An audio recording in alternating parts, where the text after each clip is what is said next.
El condicionamiento operante del señor Skinner tiene obviamente sus antecedentes en el condicionamiento clásico y en el trabajo del señor Watson, que nosotros no vamos a considerar en este momento.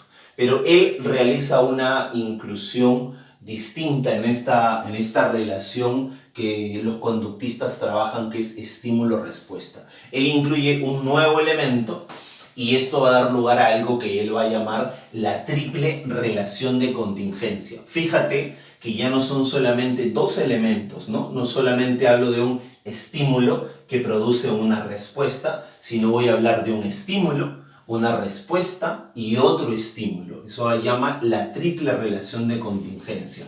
Pues él afirma que nosotros, los seres humanos e incluso los animales, aprendemos o adquirimos conductas a partir de lo que ocurre después de nuestra respuesta.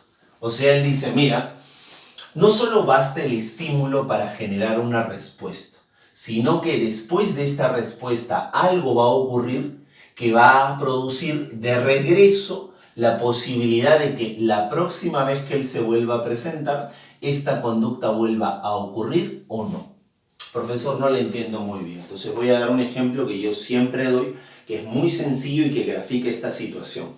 Vamos a llamarle estímulo discriminativo a una situación antecedente. Usted de repente se estará preguntando, ¿no? Profesor, ¿por qué ha puesto una flecha intermitente y no ha puesto una flecha continua, como en el caso de aquí? Pues por lo siguiente, pues este autor afirma que en realidad este estímulo no va a provocar necesariamente una respuesta. O sea, dependiendo de las condiciones del sujeto, esta respuesta puede ocurrir o no. O sea, en otras palabras te estoy diciendo lo siguiente. Mientras que aquí el sujeto tiene un papel pasivo, reacciona obligado por un estímulo, aquí el sujeto va a reaccionar de manera voluntaria. Porque si quiere reacciona, si no, no. Por eso es él el que va a operar sobre el entorno. No es él en donde el entorno opera sobre él, como ocurre aquí. Aquí es él el que trabaja de manera voluntaria.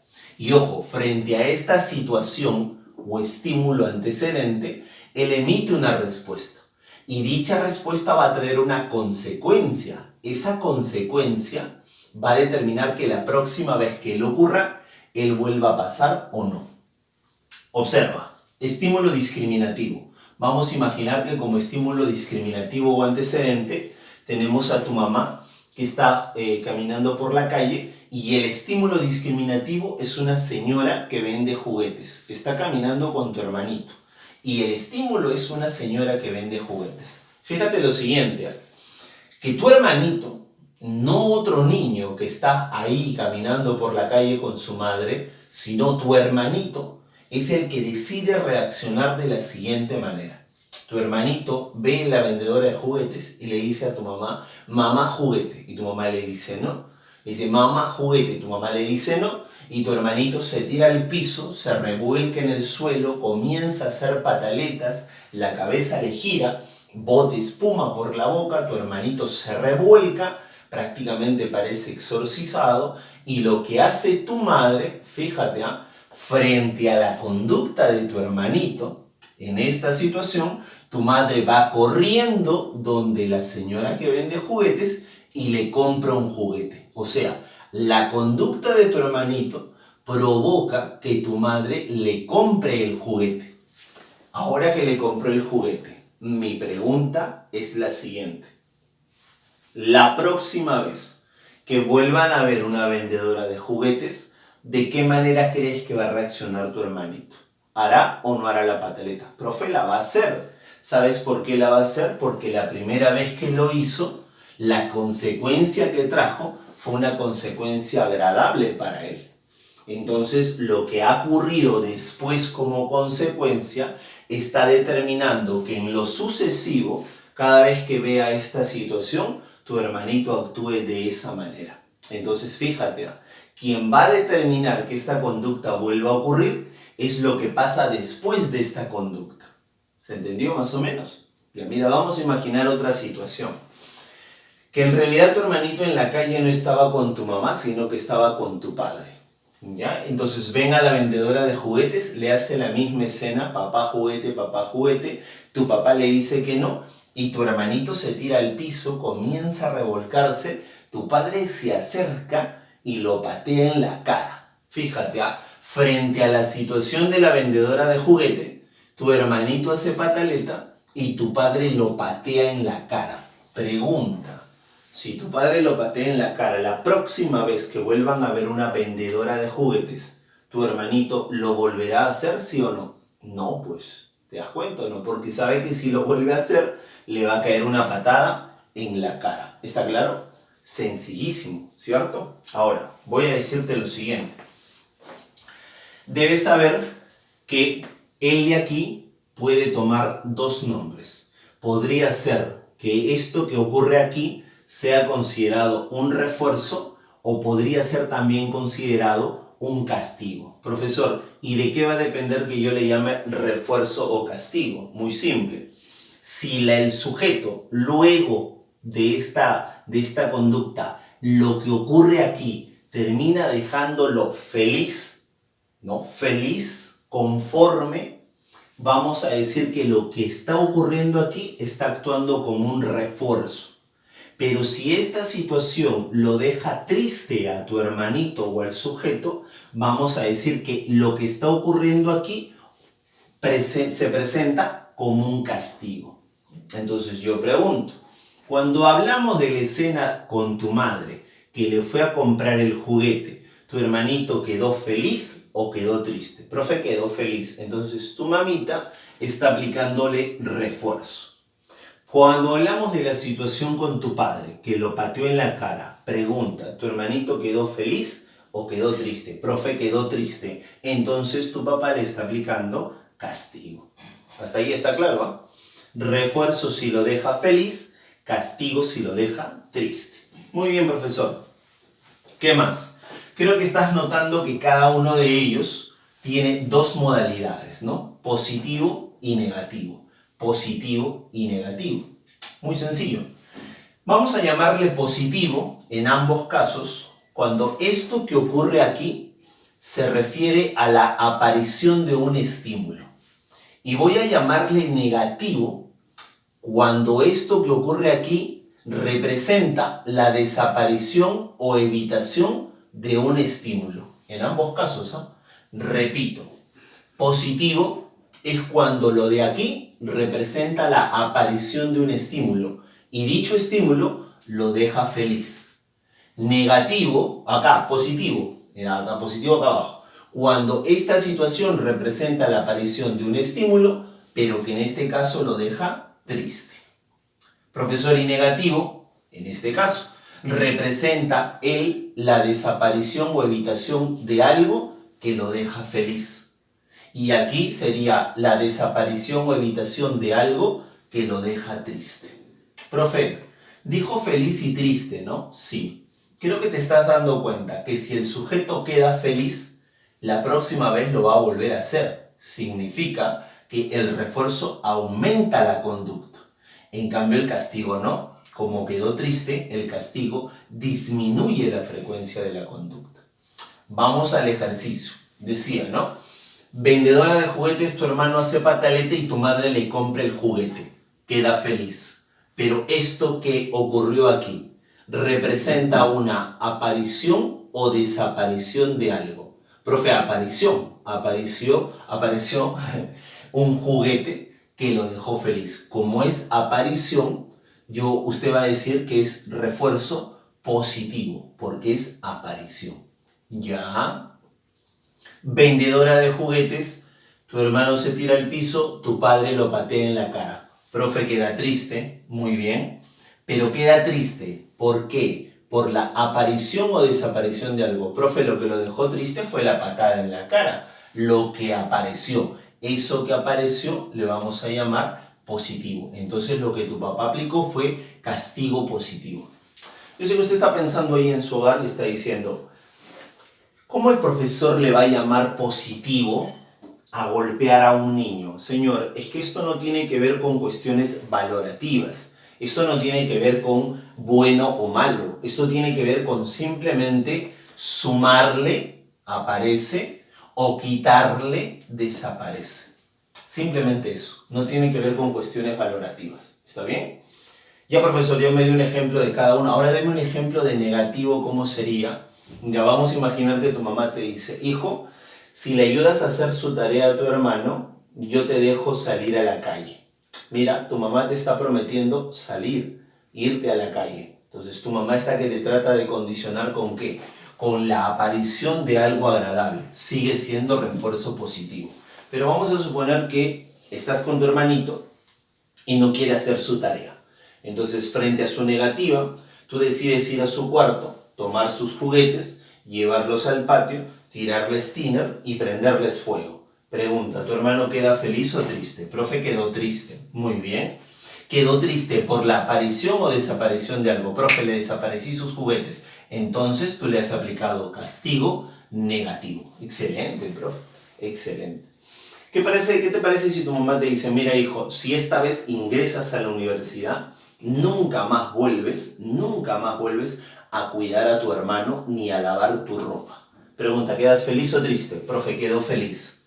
La pregunta es, ¿quedas feliz? ¿Por qué? Hay la promesa de la aparición o desaparición de algo. Profe, la desaparición de que cuide a mi hermano y de que lave mi ropa. Entonces tu mamá te está trabajando con refuerzo negativo.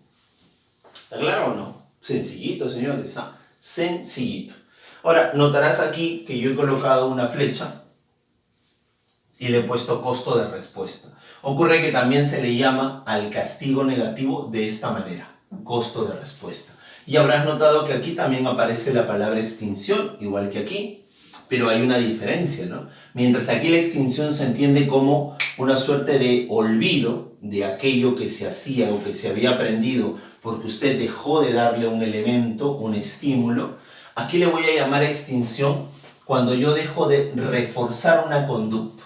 Vamos a imaginar que tu mamita siempre te daba 10 soles cuando tú traías buena nota, pero comenzaste a sacar todos los días buenas notas y tu mamá ya se le comenzó a acabar el dinero y dejó de darte tu propina por tu buena nota. Como ella deja de darte propina, tú decides que ya no vas a traer buenas notas.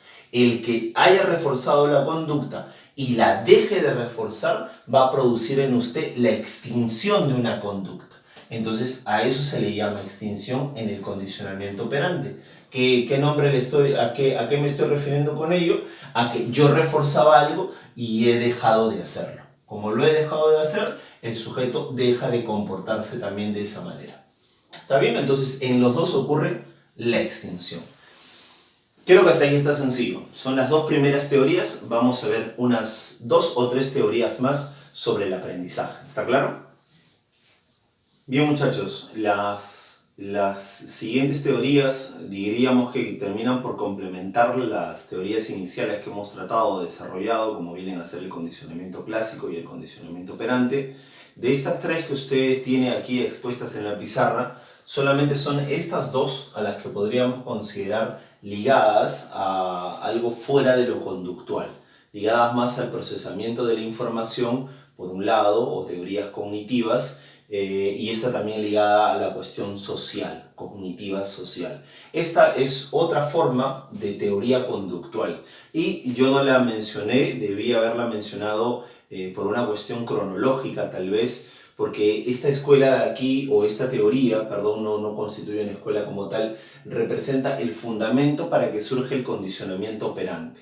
Hay algunas universidades que suelen confundir el condicionamiento instrumental con el condicionamiento operante. Es un error eso. Se hace bien cuando se le separa y se le considera como una teoría independiente. Pues esta es la que sienta las bases para que se desarrolle el condicionamiento operante. Entonces lo que vamos a hacer es desarrollar este contenido, ¿ya? ¿A qué se refiere esta teoría? A ver. Primero, quien postuló esta teoría del condicionamiento instrumental fue el señor Sondai. Se pronuncia Sondai, se escribe Tordik. Este señor afirma que nosotros aprendemos a partir de algo que él llama el ensayo y error. ¿Qué es eso del ensayo y el error? Vamos a decirlo en palabras sencillas, que uno aprende por tanteos. ¿Cómo es eso, profesor, por tanteos? Practicando, fallando, intentando, tanteando. Por ejemplo, ¿no? Cuando usted intenta bailar trompo de repente, no sé, aunque es una práctica o es un juego muy antiguo, muy de antaño, el hecho de bailar un trompo, usted lo que hace es, primero amarra el trompo de una manera, ve que no le sale, sigue practicando, sigue intentando, hasta que llega un momento en donde coge una posición adecuada y puede hacer bailar su trompo. Ese estilo que logra darle resultado es lo que va a determinar el aprendizaje. Pues esta teoría se fundamenta en 3 leyes. La primera ley es la ley que llama la ley del efecto. Él dice, si es que hay una conducta exitosa en todas estas conductas que se manifiestan, dicha conducta exitosa se va a conservar y va a constituir lo que llamamos nosotros el aprendizaje. Ojo, y todas las conductas que no generan éxito y que no hacen posible lograr el objetivo que yo quiero, se van a terminar por desechar. Entonces, la primera ley, a la que él llama la ley del efecto, indica que conductas exitosas se conservan y conductas que orientan o llevan al fracaso se desechan. ¿Está bien o no? Ahora, una vez que ya instalé esta conducta de que mi trompo lo debo amarrar de esta manera y tirar de esta manera, lo que yo hago es comienzo a jugar constantemente con mi trompo y la práctica me hace un maestro. O sea, la práctica produce que el conocimiento que he adquirido se instale y se afiance. Siguiente ley, la ley del ejercicio. Dice, lo que se practica o la práctica va a fortalecer el aprendizaje.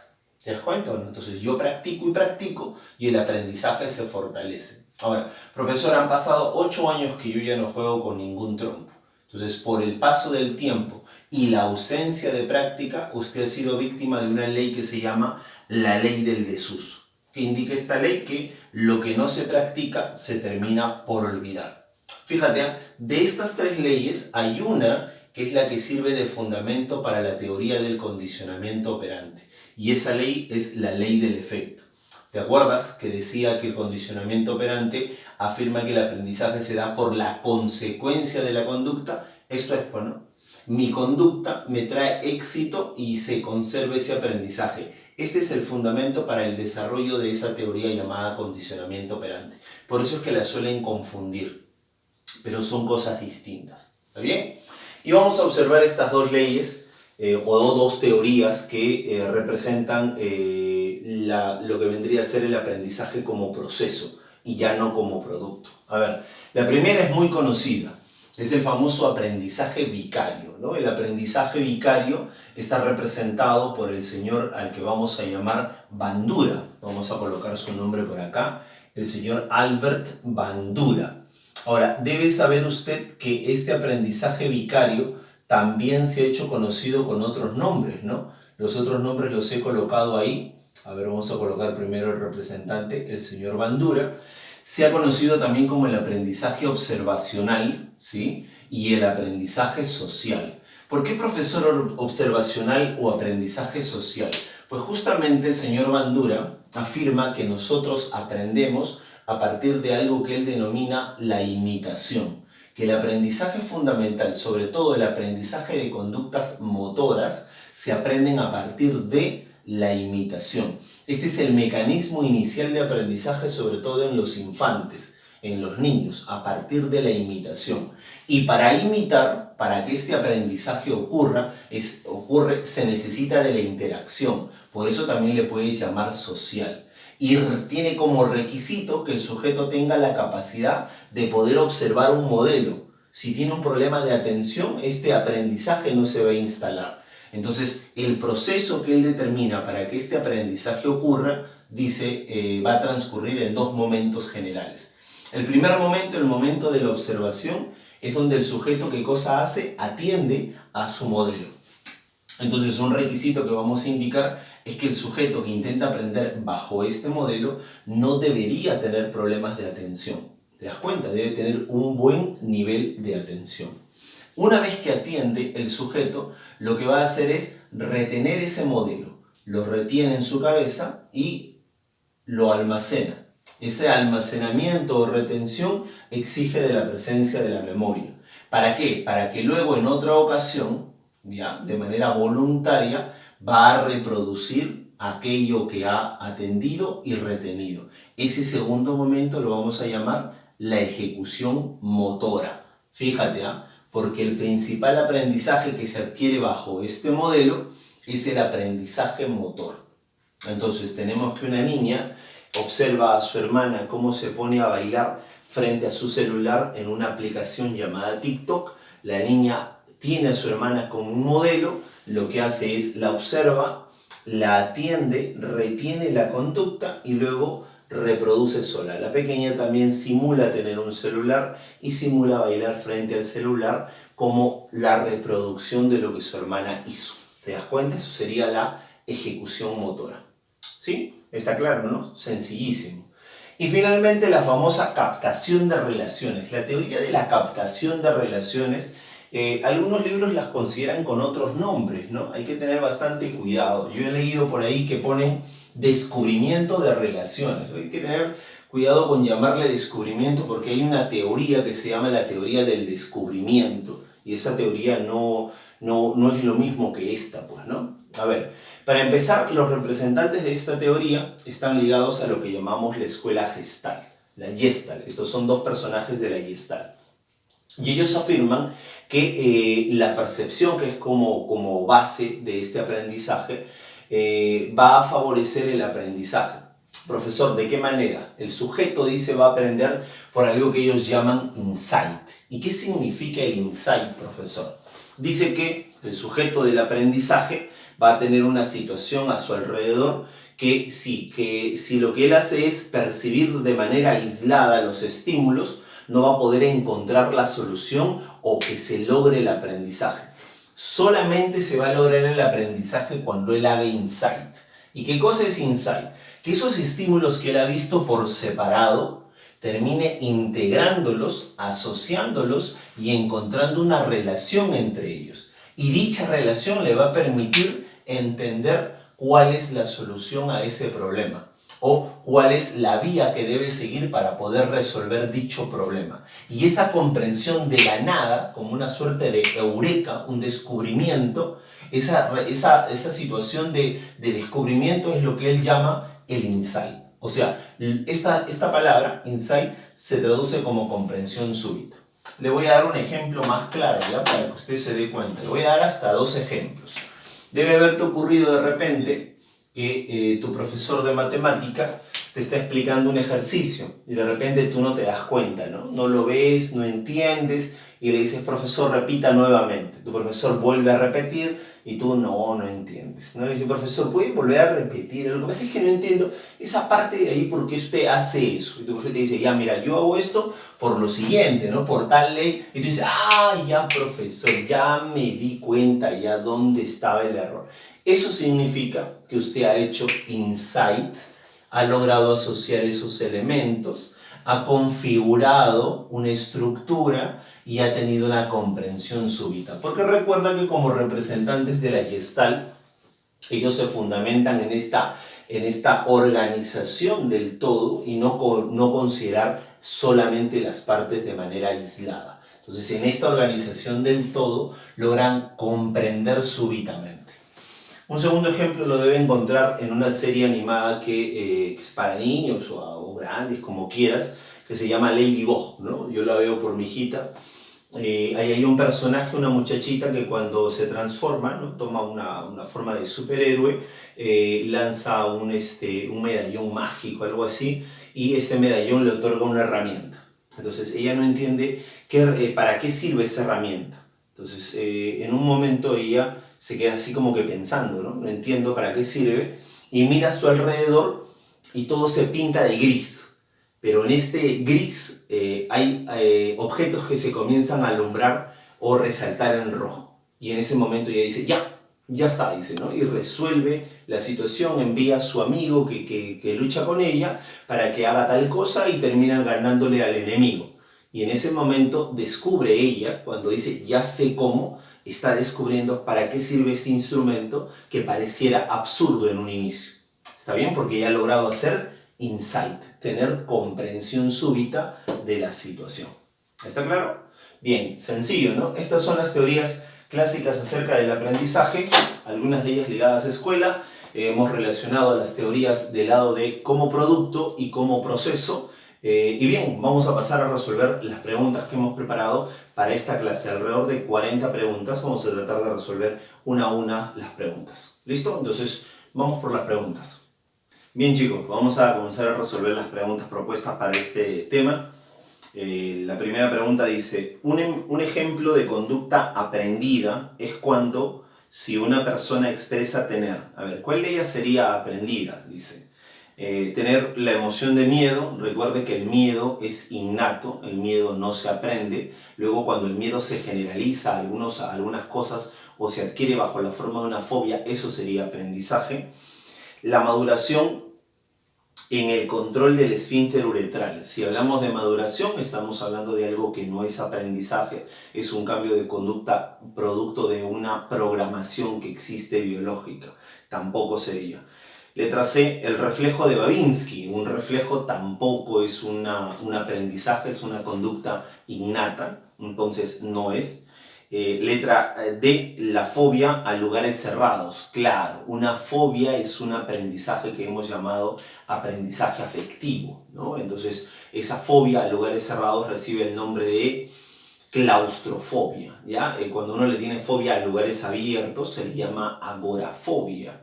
Bueno, y hay un montón de fobias, ¿no? La hematofobia, fobia a la sangre, la tanatofobia, fobia a la muerte, la aracnofobia, fobia a las arañas, la aerofobia o acrofobia, ¿no? Miedo a las alturas, miedo excesivo a las alturas. Muy bien, la pregunta número 1 tiene como alternativa la letra D. Pregunta número 2, el fundamento necesario en el condicionamiento clásico, para que se presente la conducta aprendida está referida a... ¿Cuál era el fundamento del condicionamiento clásico? Que un estímulo se presente unido al otro, después del otro, asociado. Eso está en la alternativa B. Dice, la repetición en la presentación de estímulos contiguos, juntos, ¿no? Uno al lado del otro. Alternativa B, pregunta número 2. Pregunta número 3. Identifique el probable estímulo incondicionado, o sea, un estímulo que le provocaría lo mismo a cualquiera, según el condicionamiento clásico, en el ejemplo de un niño que aprendió la conducta de sentir miedo cada vez que recibe de la profesora un examen desaprobatorio, debido a que fue castigado en su casa por ello en el pasado. Entonces, ¿qué es aquello que le genera realmente miedo? ¿Es el examen el que le genera miedo o es el castigo de los padres? ¿Cuál de los dos funcionaría como un estímulo que desencadenaría la misma respuesta en todos los sujetos que vendría a ser el miedo? ¿Cuál es esa? Esa sería el castigo de los padres, pues, ¿no? No la nota desaprobatoria, sino el castigo, el que le peguen de repente o el que le quiten algo. Eso sería algo que le genera a todos una reacción igual, por decirlo así. Entonces, posiblemente, dice, pues, ¿no? Según la teoría, porque realmente no se trata de un estímulo que genere una respuesta refleja, porque para que sea realmente condicionamiento clásico puro, estaríamos hablando de un estímulo que produce una respuesta refleja, y esto no es una respuesta refleja, pero vamos a suponerla como una respuesta que se presentaría en todos, ¿ya? La alternativa D en la pregunta número 3, castigo de los padres. Pregunta número 4. Cada vez que el camión recolector de basura pasa por las calles tocando la campana para avisar de su presencia, Carlos saca la basura de su casa, la que es recogida y llevada al relleno sanitario. Este ejemplo ilustra la forma de aprendizaje por, entonces cada vez que pasa el camión recolector de basura tocando la campana para avisar de su presencia, lo que él hace es sacar la basura, la que es recogida. Uno podría pensar, profesor, él saca la basura cuando escucha la campana, ¿no? Escucha la campana porque sabe que viene el camión recolector. Pero no te dice la campana genera que él saque la basura porque sabe que viene el camión recolector, sino simplemente te está describiendo que el camión recolector de basura pasa por las calles tocando su campana para avisar de su presencia. Carlos saca la basura, la que es recogida y llevada. Ojo, está haciendo énfasis no en esta suerte de asociación, sino en lo que va a ocurrir después. Él saca la basura, alguien la recoge y se la lleva. Él se deshace de algo. ya de esa basura que se va a quedar en su casa, se logra deshacer de ella, entonces lo que está produciendo en él es, digamos, cierta alegría o estado de comodidad porque va a deshacerse de su basura. Podríamos decir que eso es un reforzamiento. Y el reforzamiento negativo, ¿no? Desaparece algo que no le agrada y que lo deja feliz, que es la basura. Nadie va a estar feliz con basura en su casa. Entonces hablaríamos del condicionamiento operante. ¿Está bien? La pregunta número 4, la alternativa A. Pregunta número 5. Determine la secuencia correcta de las variables experimentales en el condicionamiento clásico. ¿Cuál es la secuencia correcta de estas variables o de estos estímulos? Es que primero ocurre el estímulo neutro y luego ocurre el estímulo incondicionado. Eso está en la alternativa C. Estímulo neutro incondicionado. Pregunta número 6. La diferencia en el tipo de conducta entre el condicionamiento clásico y el operante, mira, yo te hice esa diferencia, estriba en que en este último, o sea, en el operante, ¿cómo es la conducta del sujeto en el operante?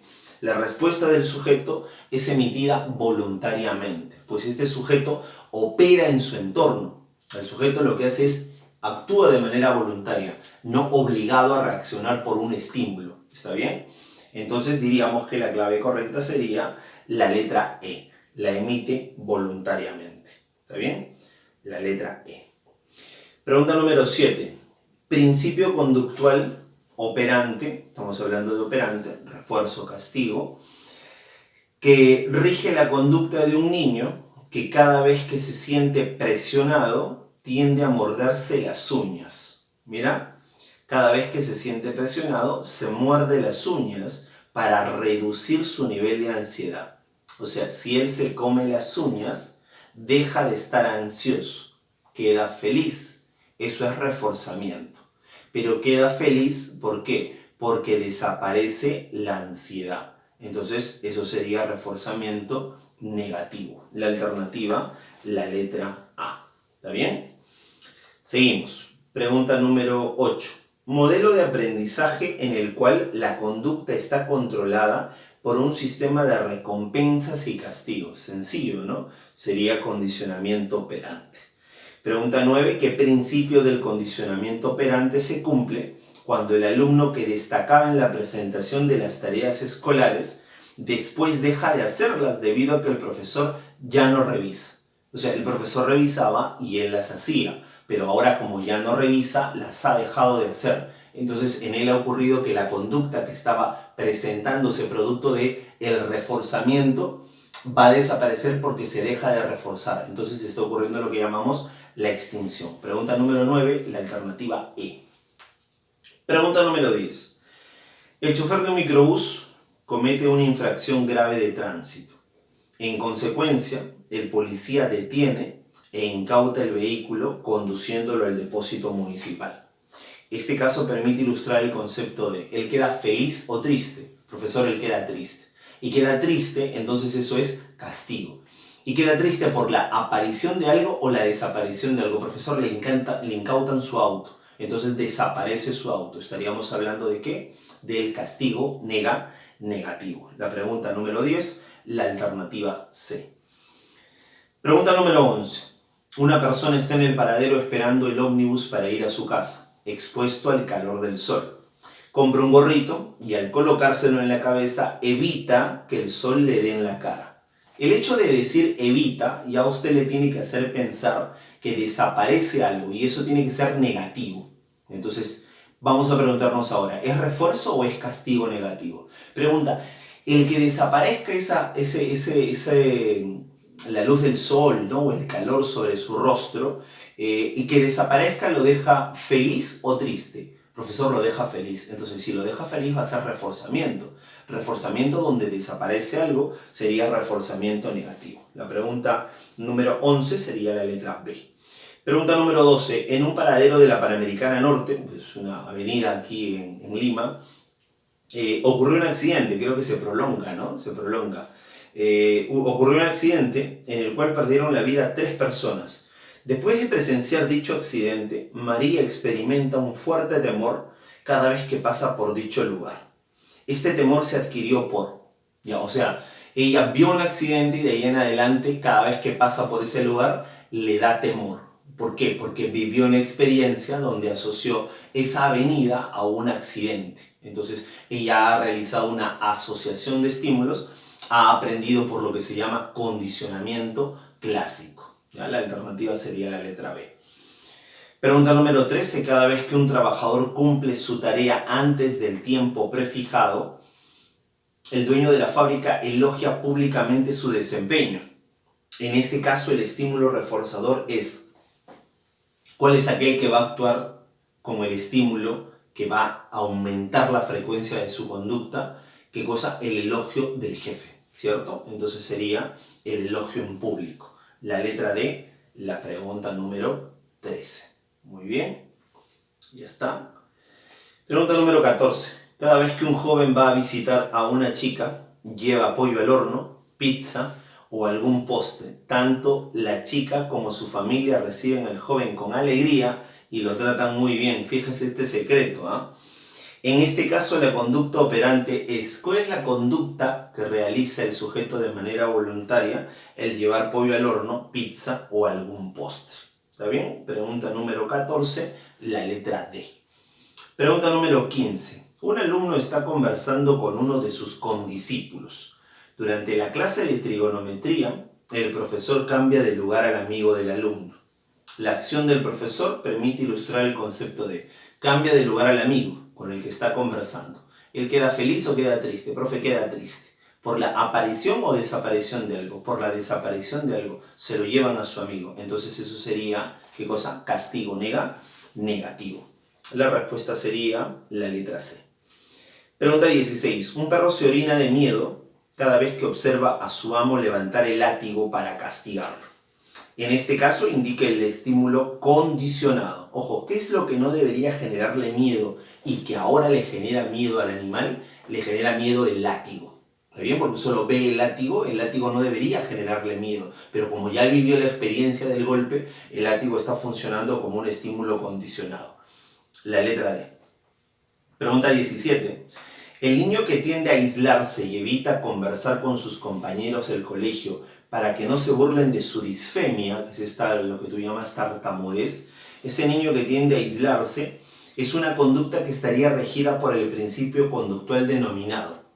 Mira, si él se aísla, ya no va a estar frente a la presencia de la burla de los compañeros. Entonces él queda feliz. ¿Y él queda feliz por qué? ¿Por la evitación o aparición de algo? Por la evitación, profe.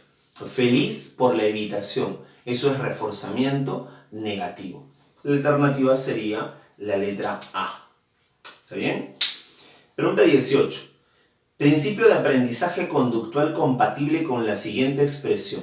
A una persona los errores le enseñan más o quizás que los aciertos. Entonces ahí podríamos decir que los errores le van a traer consecuencias negativas que van a actuar como cierto operador, ¿no? O cierto principio o consecuencia que va a moldear su conducta y va a evitar que siga cometiendo esos mismos errores. Entonces ahí hablaríamos del condicionamiento operante, ¿no? Porque actúan como un castigo. La letra E. Pregunta 19. La letra C, perdón, condicionamiento operante. La letra C, 18. 19. Que una persona llegue a manifestar simpatía por otra, pese a que es la primera vez que la ve. Debe haberte pasado, ¿no? Que tú ves a alguien por primera vez, pero te sientes bien con esa persona y dices, no sé, su cara me inspira confianza, me hace sentir bien. ¿Por qué será eso, no? ¿Qué es lo que ha ocurrido? Bueno, la reacción que usted tiene de sentir agrado frente a esa persona que ni siquiera conoce, simplemente es porque esa cara le recuerda a alguien, la ha asociado con alguien ese rostro que le genera a usted pues, un estado de seguridad o tranquilidad y no malestar. Entonces ha ocurrido por asociación de estímulo. La clave sería, si es asociación de estímulo, condicionamiento clásico, la letra E. Pregunta 20. Un niño que siempre va a comprar a una bodega ubicada en la esquina de su casa debido que la vendedora lo trata con suma cortesía y afecto. Este caso permite ilustrar el concepto de lo trata con cortesía. Él va para que la vendedora lo trate bien. Entonces esa conducta ha aumentado porque él queda feliz luego del trato que le dan. Feliz, eso sería reforzamiento por la aparición de un buen trato. Reforzamiento positivo. La 20, la letra B. ¿Está bien? Listo. Pregunta 21. Una niña de 6 años observa bailar a Shakira. Luego empieza a imitarla. Mira, observa, luego empieza a imitarla. ¿Está bien? Entonces dice, según la teoría de Bandura, la niña se encuentra ¿en qué fase? ¿Observando o qué? Imitando. Profe, cuando ya lo reproduce en la parte de la ejecución. Alternativa, la letra C. 22. Una señora muy sensible llora cada vez que escucha la novena sinfonía de Beethoven. Pregunta, ¿llorar por escuchar la novena sinfonía de Beethoven es una conducta aprendida o es una conducta innata? Profesor, eso se aprende. Entonces es una respuesta. Si es aprendida desde el condicionamiento clásico, es una respuesta condicionada. Porque aquí te pregunta eso, ¿no? Según el modelo del condicionamiento clásico, llorar vendría a ser. Eso es una conducta aprendida. ¿Y cómo le llamamos a las conductas aprendidas en el condicionamiento clásico? Respuestas condicionadas. ¿Está claro? RC, la letra E, la 22. 23. Un alumno se cambia de lugar en el aula para evitar exponerse al sol. Le está dando el sol y se cambia de lugar para que el sol no le dé. Cambiarse de lugar, según el condicionamiento operante. Fácil, pues, ¿no? Te está preguntando por cómo se le llama en el condicionamiento operante a la conducta. Le llamamos respuesta operante. Acuérdate, ¿no? Estímulo discriminativo, respuesta operante, estímulo consecuente. Estamos hablando de la alternativa B, RO. 24. Retirar la mano del fuego en el modelo del condicionamiento clásico sería un. Ya, eso es una respuesta. ¿Pero es una respuesta aprendida o es una respuesta innata? Si yo meto la mano al fuego, ¿le saco la mano por aprendizaje o por una cuestión refleja? Profe, por una cuestión refleja. Muy bien, entonces sería una respuesta incondicionada. Así le llamamos a las respuestas reflejas. ¿Está bien? Pregunta número 25. En el modelo del condicionamiento operante, cuando al sujeto se le entrega un estímulo agradable para que su conducta se incremente, claro, si es agradable, él queda feliz. Y si le entregó algo, eso sería reforzamiento feliz positivo, porque aparece algo. La alternativa A. Bien, vamos a dar las claves de las preguntas que faltan. Pregunta 26, la alternativa C. Pregunta 27, la alternativa B. Pregunta 28, la alternativa A. Pregunta 29, la alternativa E. Pregunta 30, la alternativa E. Ya está. Pregunta 31, la alternativa E. Pregunta 32, la alternativa B. 33, la E. 34, la A. 35, la C. 36, la A. 37, la B. 38, la A. 39, la C. Y 40, la letra E. Muy bien, muchachos, ha sido todo por la clase de hoy. Recuerde que siempre esté atento al desarrollo de nuestras clases. No olvide de conectarse a la plataforma Elite Class para seguir recibiendo las clases y el desarrollo completo del curso. Y nos estamos encontrando en la siguiente clase. Adiós, nos vemos.